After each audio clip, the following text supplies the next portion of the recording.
윤석열 대통령이 취임 후 첫 재산 등록에서 총 76억 4천만 원을 신고했습니다. 이 가운데 부인 김건희 여사의 재산이 71억 원이 넘는 것으로 나타났습니다. 문재인 전 대통령은 퇴임 전보다 3억 7천만 원 늘어난 25억 6천만 원의 재산을 신고했습니다. 윤석열 대통령이 어제 국민의힘 연찬회의에 참석해 더 이상 전 정권 잘못이란 핑계는 안 통한다며 심기일전을 당부했습니다. 한편 연찬회에 초청된 강사가 당의 젊고 아름다운 여성 이미지가 필요하다며 실언을 해 논란을 일으켰습니다. 한국은행이 기준금리를 0.25%포인트 인상해 연 2.5%가 됐습니다. 고물가, 고환율에 대응하기 위한 것으로 이창용 한국은행 총재는 기준금리가 연말에는 3% 수준에 달할 것으로 전망했습니다. 오늘은 전국이 대체로 맑은 가운데 중부지방은 어제보다 3에서 4도가량 높겠지만 습도가 높지 않아 크게 덥지 않겠습니다. 주말인 내일과 일요일에는 아침, 저녁으로 더욱 선선해지면서 내일 서울의 아침 기온은 18도에 머물겠습니다.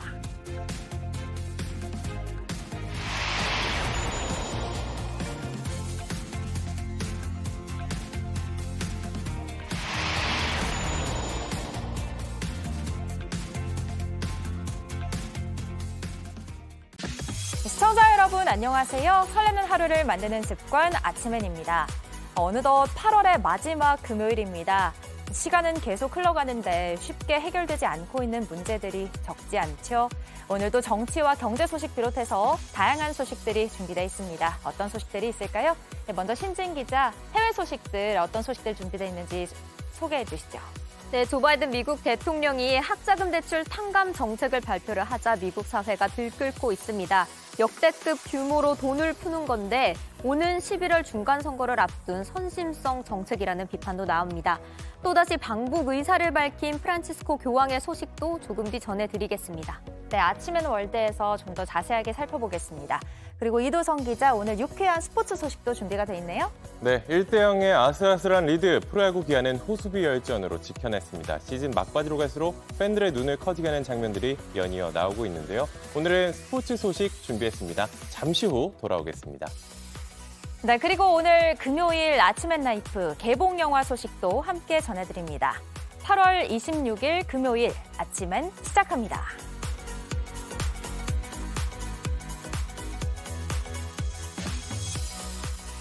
첫 소식입니다. 윤석열 정부의 고위공직자 184명의 재산 현황이 처음으로 공개됐습니다. 윤 대통령은 76억 4천만 원 가까운 재산을 신고했는데 이 가운데 김건희 여사의 재산이 71억 원이 넘는 걸로 나타났습니다. 최규진 기자의 보도입니다. 윤석열 대통령이 취임 후 처음으로 공개한 재산은 모두 76억 4천만 원입니다. 검찰총장을 물러난 뒤 신고한 지난해 6월보다 4억 7천여만 원 늘었습니다. 이 중 윤 대통령 본인의 재산은 예금과 보험 5억 2,595만 원, 나머지는 부인인 김건희 여사 명의의 부동산과 예금입니다. 김 여사는 본인 명의의 경기도 양평 토지가 3억여 원, 서초구 사저와 사무실 18억 원, 예금 약 50억 원을 신고했습니다. 대통령실 관계자는 검찰총장직에서 물러나면서 받은 퇴직금 2억여 원 등이 포함된 금액이라며 김 여사의 재산 증가는 대부분 아파트 가격 상승 때문이라고 밝혔습니다. 대통령실 주요 참모 13명의 평균 재산은 34억 3천만 원으로 집계됐습니다. 김태효 안보실 1차장은 이 중 가장 많은 120억 6천만 원을 신고했습니다. 이어 안상훈 사회수석이 64억 4천만 원, 김성한 국가안보실장이 51억 7천만 원, 김대기 비서실장이 48억 원을 각각 신고했습니다. 윤석열 정부 1기 내각의 국무총리와 장차관급 공직자 39명의 평균 재산은 45억 8천만 원, 가장 많은 재산을 신고한 건 292억 449만 원을 기록한 김소영 금융위 부위원장으로 이번에 공개된 전체 내역에서도 1위를 나타냈습니다. 이종호 과기부 장관은 160억 4천만 원으로 뒤를 이었는데 한덕수 국무총리는 85억 원을 신고했습니다. 이번에 공개된 재산 내역은 지난 5월 이후 임명되거나 퇴직한 고위공직자 184명이 대상입니다. 한동훈 법무부 장관은 앞서 지난 4월 사법연수원 부원장으로 재산 공개 대상에 포함돼 제외됐습니다. 이 밖에 문재인 전 대통령은 지난해 퇴임 전보다 3억 7천만 원 늘어난 25억 6천만 원의 재산을 신고했습니다. 문 전 대통령은 경남 양산시 매곡동 부동산 매매와 근로소득 등에 따라 예금액이 증가한 것이라고 신고했습니다. JTBC 최규진입니다. 현 정부 출범 이후 처음으로 열린 국민의힘 연찬회가 어제부터 1박 2일의 일정으로 진행되고 있습니다. 윤 대통령은 현직 대통령으로는 처음으로 여당 연찬회를 찾아 더 이상 전 정권의 잘못이란 핑계는 안 통한다며 심기일전을 당부했습니다. 먼저 유미애 기자가 보도합니다. 붉은색 넥타이를 맨 윤석열 대통령이 박수를 받으며 입장합니다. 이번 정부 출범 이후 첫 연찬으로 현직 대통령이 여당 연찬회를 찾은 건 역대 처음입니다. 이준석 전 당대표를 둘러싼 당 내분 속에 여당 의원들과 교감을 강화하고 당정 간 단합을 위한 것으로 풀이됩니다. 윤 대통령은 이 자리에서 더 이상 전 정권 핑계는 통하지 않는다며 심기일전을 당부했습니다. 이제 더 이상은 국제 상황에 대한 핑계나 또 전 정권에서 잘못한 것을 우리가 물려받았다는 핑계도 더 이상은 이제 국민에게 통하지 않는다고 생각합니다. 그동안 전 정권과 비교하던 입장에서 달라진 겁니다. 전 정권에 지명된 장관 중에 이렇게 훌륭한 사람 봤어요? 그러면서 지금부터 당정이 하나가 돼서 오로지 국민, 민생만을 생각할 때 신뢰를 받을 것이라고 강조했습니다. 국민의힘 소속 의원들은 여소야대로 난항이 예상되는 현 정부 첫 정기 국회를 잘 치러내겠다는 의지를 다졌습니다. 연찬회 둘째 날인 오늘은 자유토론이 예정돼 있습니다. 차기 전당대회 시기를 비롯해 이준석 전 대표를 둘러싼 당내 혼란 수습 방안 등이 논의될 전망입니다. 연찬회가 끝나면 국정에 대한 반성과 앞으로의 다짐을 담은 결의문을 채택할 예정입니다. 이런 가운데 윤 대통령은 오늘 대구 서문시장을 찾아 민생 홍보를 이어갑니다. 그제 김건희 여사 팬클럽이 시간과 장소를 온라인에 공개해 논란이 일었는데 대통령실은 시간을 바꿔 일정을 진행하기로 했습니다. JTBC 유미입니다. 어제 연찬회에는 당구 선수 출신 차유람 씨의 남편 이지성 작가가 강연자로 초대를 받았습니다. 그런데 100여 명 의원 앞에 선 이 작가의 입에서 납득하기 어려운 실언이 나와 논란입니다. 당의 젊고 아름다운 여성의 이미지가 필요하다며 여성 의원과 영부인의 실명을 언급했습니다. 이어서 하혜빈 기자입니다. 연찬회 첫 특강을 맡은 이지성 작가. 지방선거 당시 입당한 당구 선수 차유람 씨의 남편입니다. 인공지능에 밀리지 않는 정당이라는 주제로 연단에 올랐는데 차 선수의 입당 배경을 묻는 질문에 이렇게 답했습니다. 젊고 아름다운 여성의 이미지를 당신이 들어가면 바뀌지 않겠냐. 배현진 씨도 있고 나경원 씨도 있고 다 아름다운 분이고 여성이지만 왠지 좀 부족한 것 같아. 김건희 여사로도 부족한 것 같고 당신이 들어가서 4인방이 되면 끝장이 날 것 같다. 이름이 거론된 배현진 의원과 나경원 전 의원은 불쾌감을 드러냈습니다. 배 의원은 안타깝게도 부적절한 말씀을 남겼다고 했고 나 전 의원은 여성을 정치적 능력과 관계없이 이미지로 재단했다며 사과를 요구했습니다. 이 작가는 더불어민주당을 향한 거친 비난도 쏟아냈습니다. 이재명 씨의 사당이 되어가는 과정을 지켜보면은 정말 하루빨리 정말 한국에서 정치 생명을 어떻게 보면 끝장을 내줘야 될 사람들이다. 국민의힘은 이 작가의 책을 보고 섭외했다면서 사전에 모든 강의 내용을 알 수는 없었다고 해명했습니다. 저는 우리 당의 부족한 이미지를 가서 좀 보충해 주라는 뜻으로 들었습니다.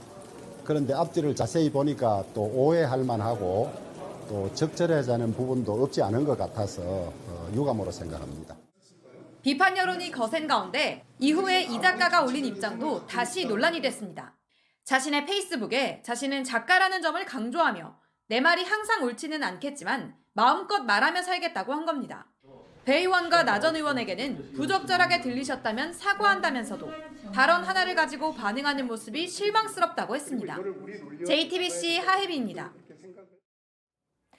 한국은행이 기준금리를 또 올렸습니다. 불과 넉 달 만에 1.25%포인트 뛰어 이제는 2.5%. 이렇게 4번 연속 오른 건 한은 역사상 처음인데요. 물가가 급등한 게 주된 이유인데 물가를 잡기 위해서 연말까지 금리가 더 오를 거란 전망입니다. 공다솜 기자입니다.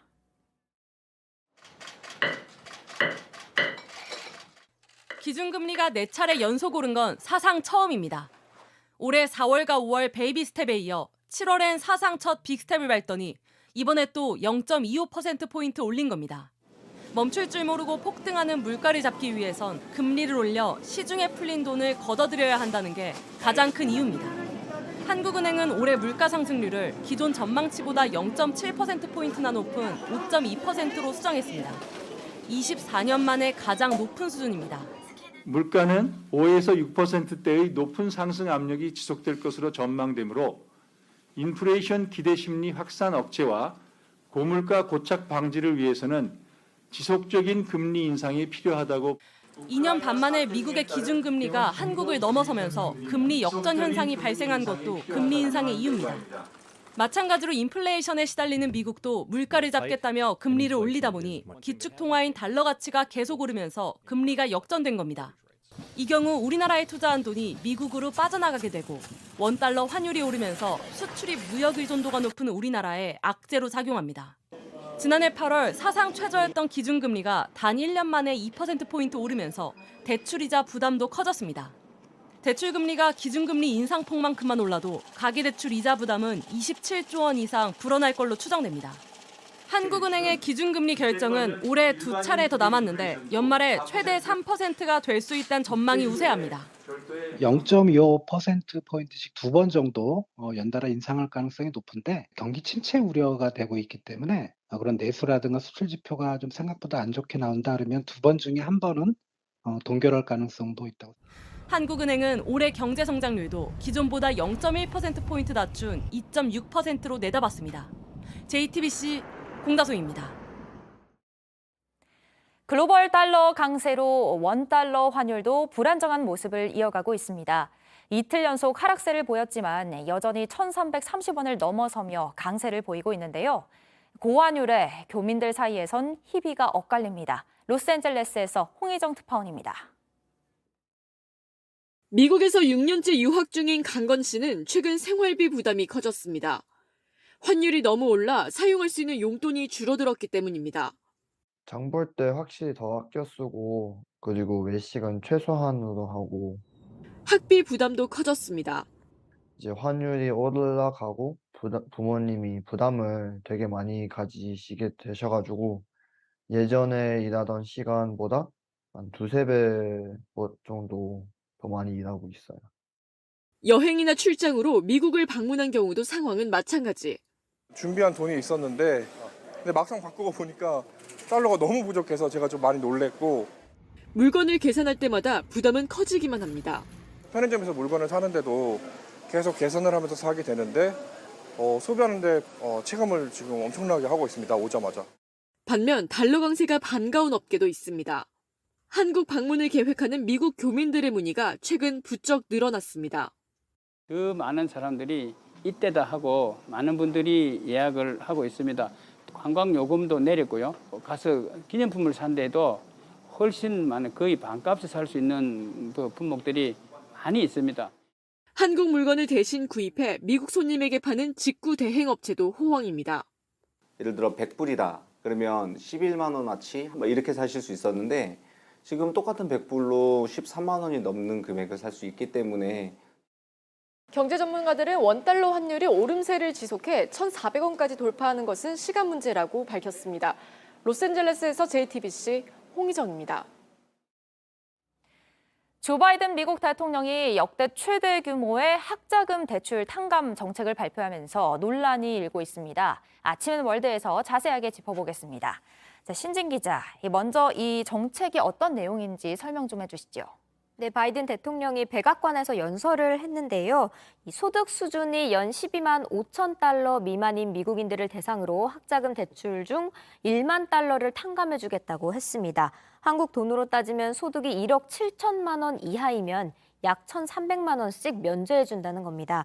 연방정부로부터 장학금을 받는 경우에도 일정 금액을 면제받게 됩니다. 시행될 경우에 연방정부는 우리 돈으로 약 327조를 부담해야 한다고 합니다. 와, 어마어마한 예산이 들어가는데 반대 여론도 만만치 않겠어요? 네, 민주당은 대선 공약을 지키는 것이다 이렇게 자평을 하지만 공화당과 일부 전문가들은 이 선심성 정책이라고 비판을 합니다. 먼저 인플레이션을 키울 것이라는 우려가 나옵니다. 레리 서머스 전 재무장관은 대출을 탕감해 준다면 대학들이 등록금을 올릴 것이고 더 큰 인플레이션이 올 것이라고 경고를 했습니다. 공화당에서는 이미 착실히 돈을 갚은 사람도 있는데 공평하지 않다는 주장이 나왔고요. 사회주의 정책이냐는 지적도 나왔습니다. 11월 중간 선거를 앞두고 선거용 포퓰리즘이냐는 비판이 나옵니다. 여러 가지 우려가 제기가 되고 있네요. 한편 우리 정부가 이 북한의 인권 문제를 다루는 회의를 열었어요. 네, 이 북한 인권 정책 협의회라는 협의체인데요. 2년 3개월 만에 열렸습니다. 이 북한 인권 정책 협의회는 북한 인권법에 따라서 구성된 기구인데요. 네. 북한 인권 문제 관련 정책을 협의를 하거나 또 정보를 교환하기 위해 꾸려졌습니다. 위원장을 김기용 통일부 차관이 맡았는데 이번 정부가 북한 인권법 이행을 국정 과제로 설정을 하고 있다면서 이렇게 말했습니다. 들어보시죠. 북한 인권 문제는 민족의 일원인 북한 주민들의 어떤 문제이기도 하고 인권법 2조, 북한 인권법 2조에도 있듯이 우리 정부의 기본적인 책무이기도 합니다. 네, 북한 관련해서 얘기를 좀 더 이어가 보겠습니다. 프란치스코 교황이 국내 언론 인터뷰에서 북한에 방문하겠다는 의사를 표현했네요. 네, 프란치스코 교황이 KBS와 인터뷰를 했는데 북한이 초청한다면 거절하지 않겠다, 초대해달라 이렇게 얘기를 했습니다. 교황의 방북 의지가 강하다는 것은 알려져 있는데 직접 얘기를 한 것은 처음입니다. 방북 논의가 가장 먼저 나왔던 2018년 10월로 거슬러 올라가 보면요. 문재인 대통령이 로마에서 교황에게 김정은 위원장의 초청 의사를 전했고 당시 교황은 초청장이 오면 무조건 가겠다고 답한 것으로 알려집니다. 그 뒤로도 남북한 지도자와 손을 잡고 판문점을 걷는 것이 꿈이다. 또 서울과 평양을 동시에 방문하고 싶다. 이런 뜻을 여러 차례 내비쳤는데요.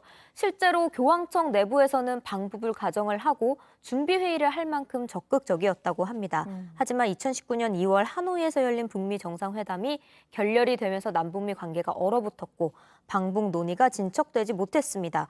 지금도 북한이 미국과 한국 정부에 대한 비판과 무력 도발을 이어가는 강경한 기조를 보이고 있어서요. 네. 또 코로나19로 인한 봉쇄도 풀리지 않고 있어서 방북 논의가 더 나아가기는 쉽지 않을 것으로 보입니다.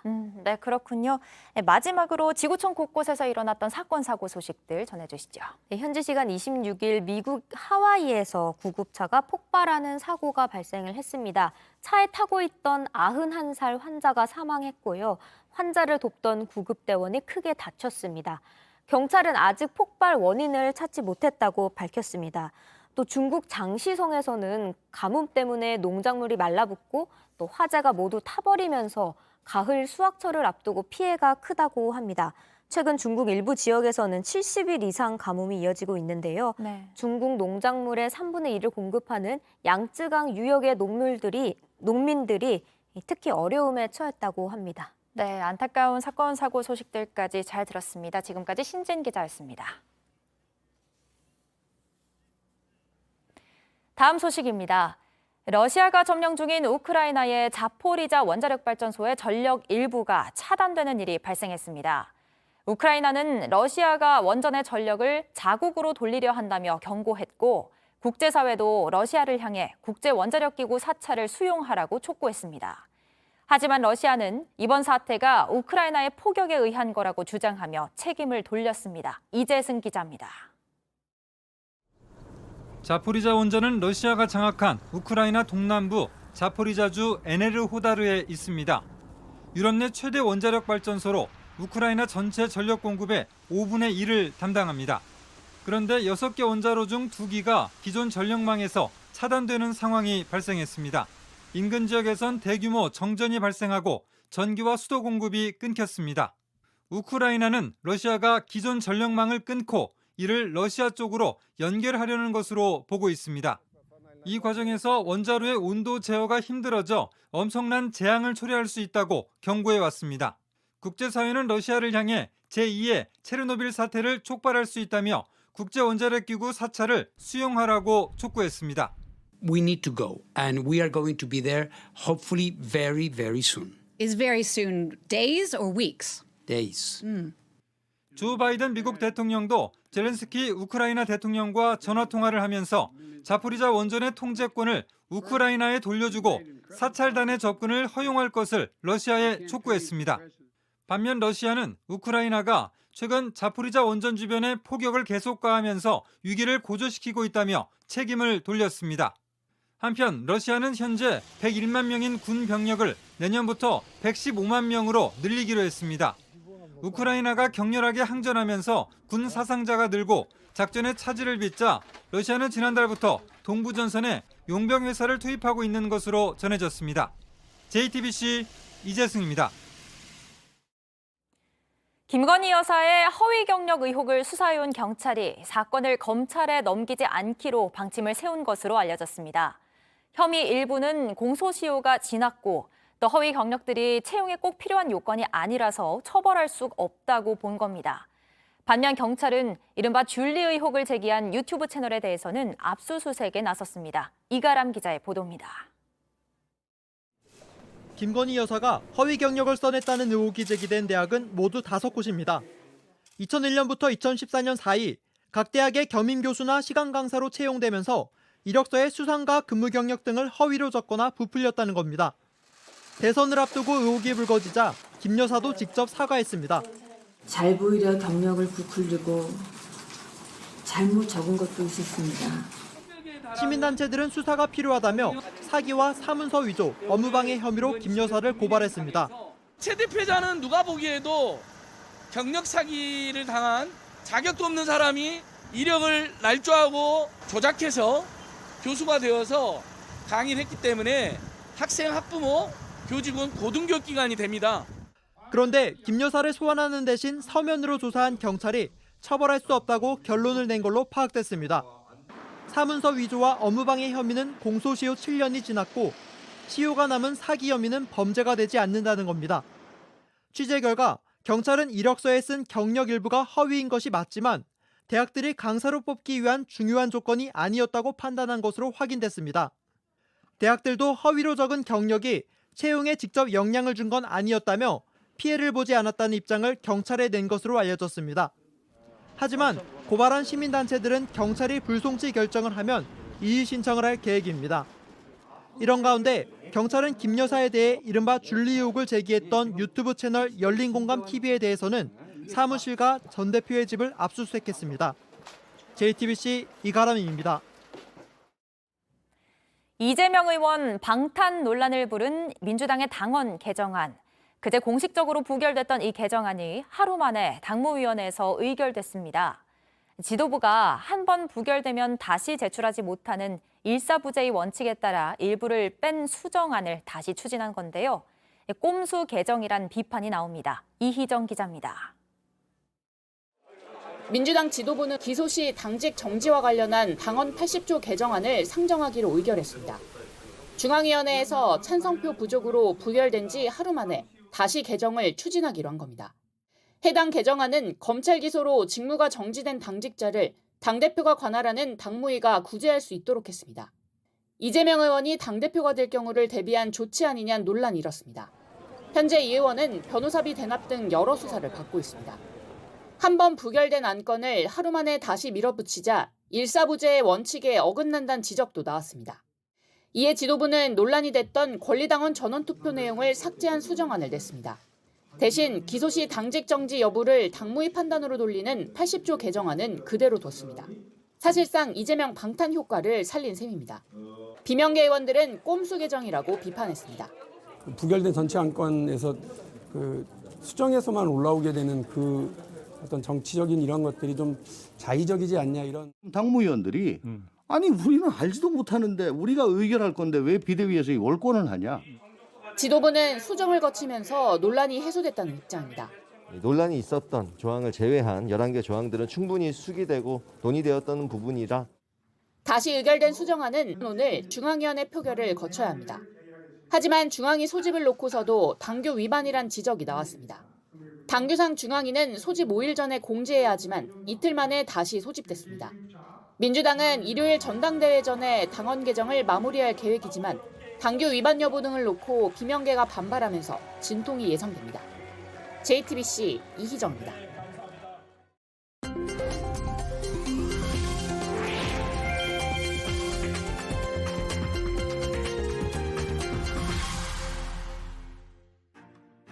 미국 뉴욕주 햄프턴스 지역의 바다입니다. 새까맣게 모여든 물고기들이 갑자기 모세의 기적처럼 갈라지는 장관이 포착됐는데요. 노란 가오리떼가 출몰했기 때문입니다. 마치 편대 비행을 하듯 100여 마리의 가오리가 간격을 유지하며 일사불란하게 움직이는데요. 꼭쪽빛 바다에 반짝이는 색종이 조각들이 떠다니는 것 같습니다. 노란 가오리는 꼬리 끝에 맹독성 가시가 달려있어 주의가 필요한데요. 수온 상승 지역을 찾아 이동한 것으로 추측하고 있습니다. 한 여성이 집 앞마당에서 통화를 하고 있습니다. 그런데 갑자기 웬 여우가 살금살금 등장하더니 여성을 콱 물고 늘어지기 시작하는데요. 깜짝 놀란 여성이 여우를 때리고 발로 걷어차면서 벗어나려고 하지만 여우는 물러서지 않고 다시 공격을 가합니다. 미국 뉴욕주 이타카에서 일어난 일인데요. 이웃집 남성이 막대기를 들고 도우러 나와 간신히 여우를 쫓을 수 있었습니다. 여우와 용감하게 맞섰던 여성은 손과 다리에 큰 상처를 입었는데요. 문제의 여우는 이후 다른 사람을 또 공격하려다 붙잡혀 도살됐는데 검사 결과 광견병에 감염된 것으로 확인됐습니다. 건물 사이 허공으로 줄을 걸어놓고 건너다니는 사람들. 제 집 안방인 듯 자리 잡고 쉬기까지 하는데요. 이런 사람이 한둘이 아닙니다. 폴란드 루블린에서 열린 하이라인 축제 현장입니다. 하이라인은 폭이 좁은 외주리에 몸을 싣고 균형감과 담력을 뽐내는 극한 스포츠인데요. 이 지역에서는 해마다 이맘때면 일상 속 조용한 도심을 무대로 탈바꿈시켜 수천 명의 관광객과 세계에서 줄을 좀 탄다고 하는 고수들을 끌어들이고 있습니다. 추락을 막아줄 안전줄이 있긴 하지만 보통 담력이 아니고서야 엄두도 못 낼 일일 텐데요. 두려운 기색 하나 없이 곳곳을 누비는 모습에서 눈을 떼기가 힘드네요. 지금까지 AI가 픽한 세상, 제나가 전해드렸습니다.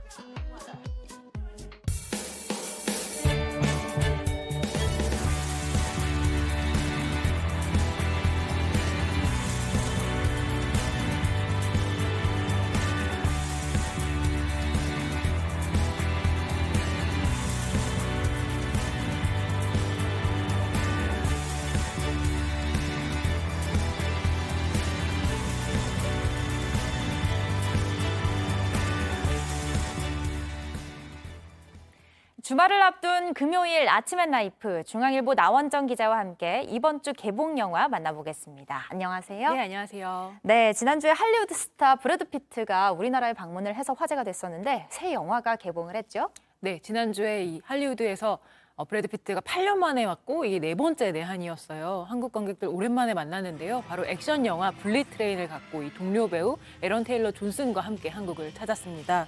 이 영화가 블릿 트레인이라는 이 제목처럼 초고속 열차, 이 400km, 시속 400km로 달리는 일본 초고속 열차가 무대인데 피트가 연기한 킬러 레이디버그가 임무를 위해서 이 열차를 탔다가 다른 킬러들과 함께 사륙전에 휘말립니다.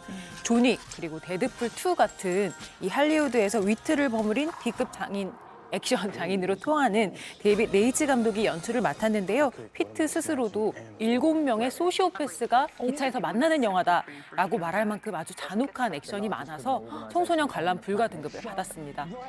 폭력 수위가 좀 꽤 센가 봐요.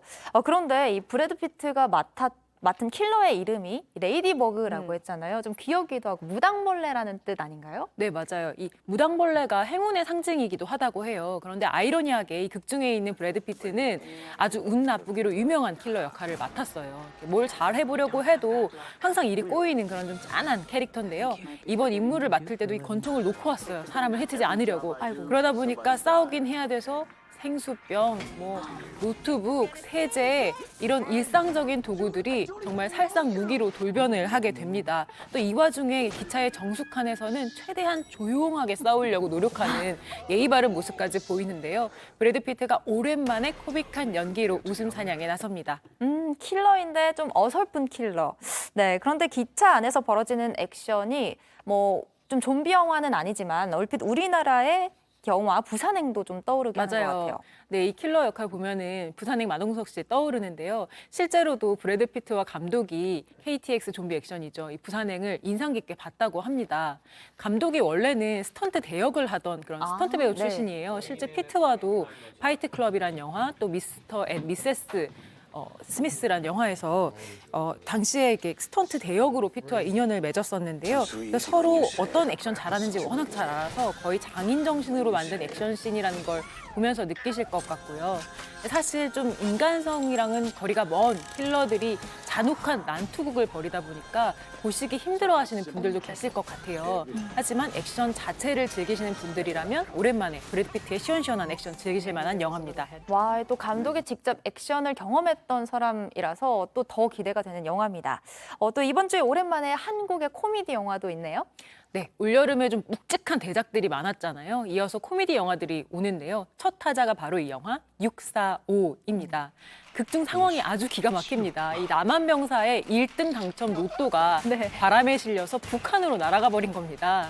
이 고경표 씨가 이 로또 찾으러 북한까지 가야 되는 처지의 남한병사 역할을 맡고 이희경 씨가 이 현장에서 로또 주운 북한 병사 역할을 맡았는데 당첨금이 무려 57억 원이에요. 그럼 가야죠, 북한으로. 네. 그래서 이 두 사람의 좀 수상쩍은 행각을 알게 된 사람들이 점점 많아지면서 많은 사람들이 어떻게 하면 당첨금을 찾아서 나눌까를 머리를 맞대게 되는데요. 이런 과정에서 서로를 믿는다는 의미로 이렇게 남북한 병사가 신분을 바꿔서 잠시 군 생활을 하기도 합니다. 네. 그런데 상대편에서 너무 좀 적응을 너무 잘해서 오히려 소동이 일어나기도 하는데요. 이렇게 웃음을 위해서 비현실적으로 빚어낸 장면들이 많은 영화지만 기발한 상황을 쫓아가는 재미가 있는 영화입니다. 예전에 박찬욱 감독의 영화죠. 공동경비구역 JSA 생각도 좀 나고요. 네, 이 JSA가 벌써 2000년에 개봉한 영화더라고요. 근데 당시만 해도 이렇게 남북한 관계를 그린다는 게 참 낯설었거든요. 근데 20년이 지나서 지금 와보니까 남북한 소재들을 이렇게 좀 편안하게 다룬 작품들이 많이 나오는 것 같아요. 그러니까 해외에서도 드라마 사랑의 불시착 참 사랑받았었는데 이 작품에서 또 주연했던 그 현빈 씨가 새롭게 주연을 맡는 북한 형사로 나오는 영화 공조2 인터내셔널도 다음 달 개봉을 하고요. 지금 개봉 중인 이제 헌트라든지 또 넷플릭스 영화 카터 같은 경우에도 그렇고 이 한국 작품 속에서 북한을 묘사하는 방식이 점점 더 과감하고 다채로워지고 있습니다. 시대가 변하면서 북한에 대한 영화 속 묘사도 좀 달라지는 것 같습니다. JSA의 코믹 버전이라고 할 수 있는 645까지 오늘 잘 들었습니다. 지금까지 나원정 중앙일보 기자였습니다.